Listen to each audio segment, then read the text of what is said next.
Yes team, what is happening? Monday morning, doing some steps on the beach. Hopefully you can hear me okay. The waves are pretty loud there. But I wanted to get another video out, so I pulled 5 questions from an Instagram Q&A that I put up on Friday. So I'm going to run through them today. There was about, I think it was 28 responses, but I'm just going to pull 5. Nice mixture of training, nutrition, bit of lifestyle, bit of work too. So I might have to check them on my phone. But I know that the first one was, what are we training for at the moment? Well, it's training for life, training to be a weapon. I think that's the ultimate goal. No, but seriously, obviously did the sub 3 marathon prep at the end of last year, 2025. So started that, I think it was in September, ran a 4-month prep, successfully ticked the box in, I think it was December the 13th, 2:57:19 on Strava, I think. Actually, no, that was the official time. I was super pleased with that. So that's the last big kind of like race prep that I've done. And I can't even remember what I prepped for before that. I think it was probably the Burj to Burj half marathon, which was in February. So 10 months prior. I don't really do many races. I think that's a big mistake that a lot of coaches and influencers make, is they just get sucked into like the external validation of posting times on social media, and then they're always prepping for races. And don't get me wrong, like I think if you really want to push the performance training, it's definitely good to have a few races in the diary throughout the year. But what I've found in the past is if you just stack too many races, and this is from personal experience and seeing other people, you just get injured. You know, I'd planned to do another marathon prep after Abu Dhabi 4 months later, which meant that I would have had to basically start another marathon prep straight away, and I just got a foot injury because it's just too much. And this is something that I've been talking to a few of my friends about recently. I think, you know, you can look on social media and look at all these influencers and these people who are doing 80, 100, 100k plus weeks. But, you know, from a recovery standpoint and the ability to not get injured, these people are literally the 0.0001%. You know, I think a few years ago, 25, 30 kilometers a week would have been considered a decent amount of running, whereas now it seems like if you're not doing 60k a week, you're not even doing enough running. So kind of got a bit sidetracked there, but for me, I don't have too many races in the diary throughout the year, like probably just 2, probably a marathon and a half marathon. But at the moment, I'm not prepping for anything. I'm in a bit of what we call an off season, where I'm focusing on building strength, building a little bit of muscle mass, still maintaining 4 to 5 hours of cardio a week. The majority of that is aerobics, so just building a strong base. I'm actually going to experiment over the next few months with just moving towards a little bit more conditioning and off-feet work for my aerobic work, and then just leave the harder work to the running. So doing a speed session once a week, doing a longer run, and then probably just a third easy run, just to keep my body used to doing 3 runs a week. But I'm going to bring down my running mileage from like 55, which is where it's been at recently, down to probably around 30, 35, just because my body's feeling a bit banged up with the injuries that I've had from rugby years ago. So that'll be an interesting movement, and I'm interested to, well, I'm looking forward to documenting that. As I say, just a bit of a different approach. But got a bit sidetracked there, but basically I'm not training for anything specifically. I'm just base building, staying in good shape. If you need something to work towards all the time, then I would question whether you actually enjoy the process of staying in shape. But yeah, second one was a little bit of a different question. Dubai versus Marbella. I could talk about this all day, but overall, Dubai every day of the week. I would say the only aspect that Marbella might trump Dubai in would possibly be the weather in the summer, because the reason that I've gone to Marbella and places like this in summer is because Dubai is unbelievably hot from, I would say, mid-May right through until pretty much October now. So it's good to get away and get some European sun, which is never like super uncomfortable. Obviously it's hot, but you can always go for a walk midday, whereas Dubai is so hot in the summer that it's basically like being in the UK in winter when it's pissing down and snowing. Like you just don't go outside much. The only other aspect that I would potentially say Marbella and Europe in general would beat Dubai in, but this I think depends on what you do for work and things like that. It's just having a little bit of a break from an incredibly intense environment. Like if I'm in Dubai for 8 months, going full throttle with work, overstimulated because there's just lights everywhere all the time, there's Lamborghinis popping around. It's nice to go away somewhere quieter like this and just decompress a little bit. I think it's fair to say in Spain and Portugal and places like this, people are nowhere near as driven as Dubai. But I think as long as you know what you're working towards and you're focused, then going away won't impact things too much from like a work and a business standpoint. Let me check the next one. We've reached the end of this portion of the beach, but the third question was the biggest mistake that people make trying to get lean.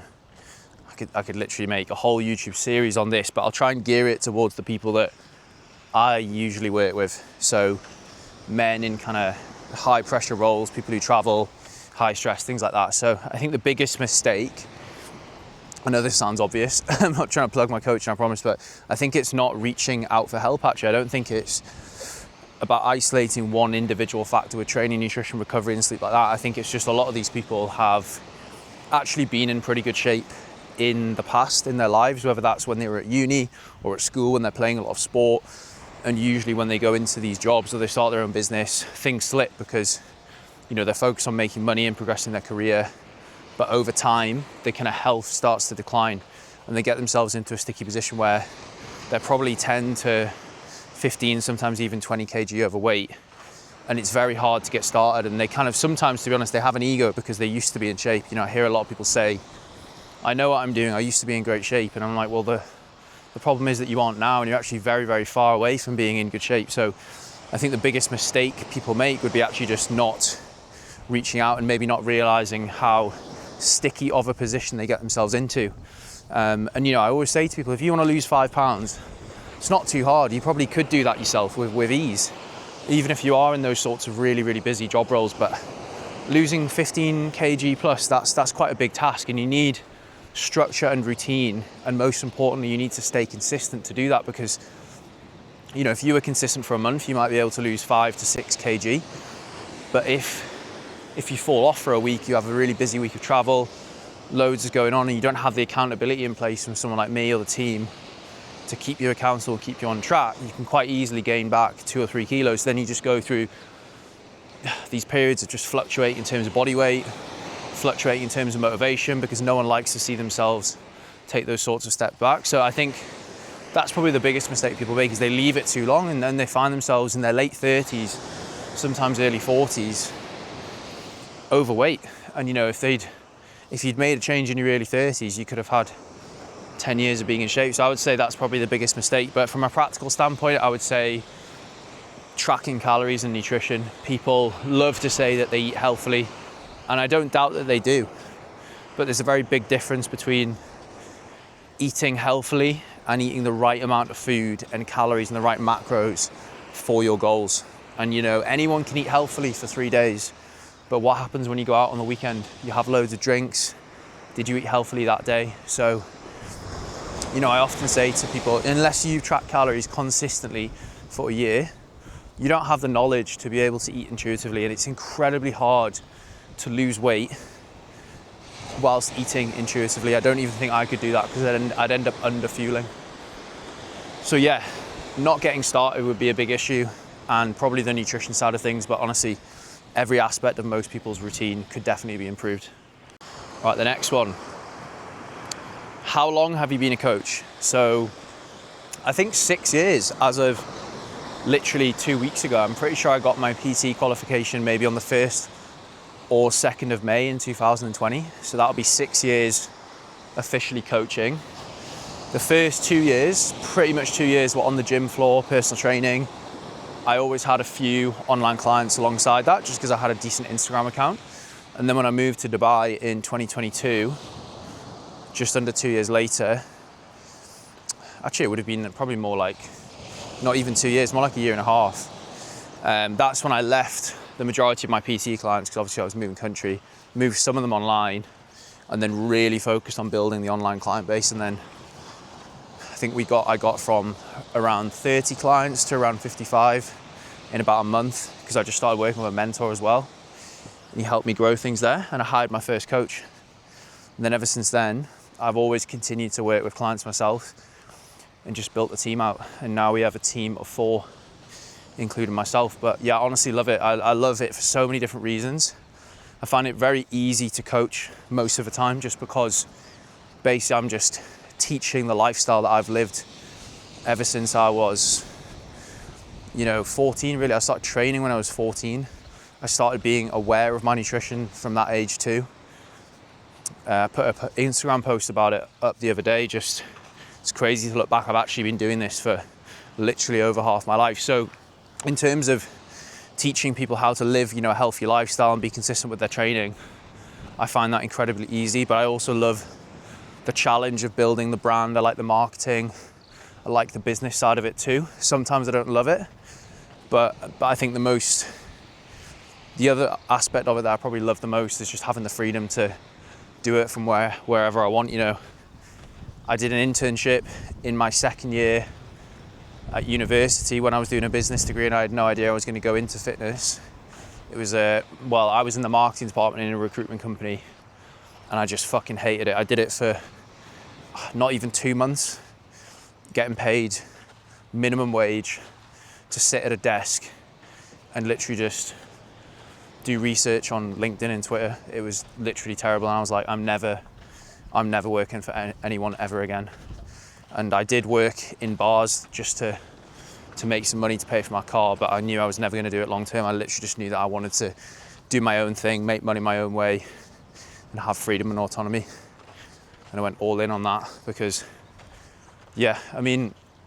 one thing though that it did show me working for someone else was having that structure of I think it was 8:30 till 6, Monday to Friday. My nutrition and my training was probably never as regimented, because I literally just went to the gym at the same time every single day after work. I walked to work, got my steps in, prepped my food, things like that. So it does give you structure and routine from a fitness standpoint, but for me, I just absolutely hated it. So that's ultimately why I became a coach, but I wish I'd figured out what I wanted to do earlier, because it just seems obvious to me now. And the last question, we're going to round it off after this. What is your morning routine? Well, funny you should ask that, because I actually basically don't have a morning routine.